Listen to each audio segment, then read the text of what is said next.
नांदेड जिल्ह्यात डिझेल तुटवड्यानंतर युवक काँग्रेस आक्रमक झाली आहे। नांदेड जिल्ह्यातल्या मुदखेड येथील पेट्रोल पंपावर डिझेल घेण्यासाठी आलेल्या शेतकऱ्यांना काँग्रेसकडून मेलोडी चॉकलेटचं वाटप करण्यात आले। ते मेलोडी खाऊन डिझेल भूल जावा अशा घोषणाही यावेळी देण्यात आल्या।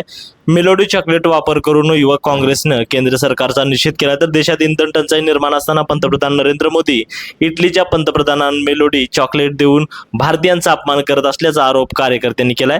डिझेलचा तुटवडा सुरळीत न झाल्यास येत्या 2 तारखेला युवक काँग्रेसच्या वतीने मुदखेड तहसीलवर शेतकऱ्यांचा मोर्चा काढण्यात येणार असल्याचंही यावेळी सांगण्यात आलंय। देशामध्ये एवढी मोठी प्रचंड इंधन संकट निर्माण झालेलं आहे।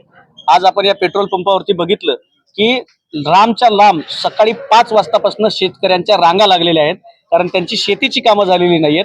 त्यामुळे उन्हातानामध्ये 46 डिग्री सेल्सिअस तापमानामध्ये आज या मुदखेड शहरामध्ये मोठ्या प्रमाणावरती शेतकरी डिझेलच्या रांगेत उभे आहेत। आणि म्हणून एवढं सगळं चालू असताना देशातल्या जनतेला पंतप्रधान आवाहन करतात की पेट्रोल डिझेल कमी वापरा, आणि स्वतः मात्र हजारो लिटरचं पेट्रोल डिझेल खर्च करून परदेशात जातात आणि देश संकटात असताना इटलीच्या पंतप्रधानांना मेलोडी चॉकलेट त्या ठिकाणावरती देऊन दात काढून हसतात।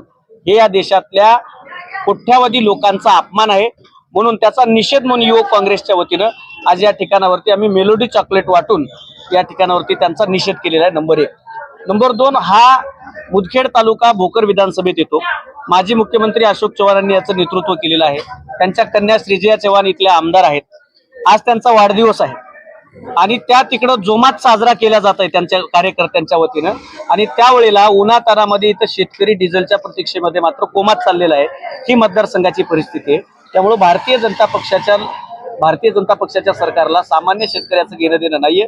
त्यामुळे तात्काळ ही जी साठेबाजी जी कोण करते ते साठेबाजी करणारे कोण आहे बघावं, त्यांच्यावरती कार्यवाही करावी आणि अमेरिकेच्याकडे भीक न मागता सार्वभौम भारत राष्ट्र आहे, रशियाकडनं तेल खरेदी करावं आणि देशातला इंधन तुटवडा कमी करावा ही युवक काँग्रेसची मागणी आहे। आणि असं जर नाही केलं तर येत्या 2 तारखेला मुदखेड तहसील कार्यालयावरती किमान 5000 शेतकऱ्यांचा मोठा मोर्चा आम्ही या ठिकाणावरती काढत आहोत।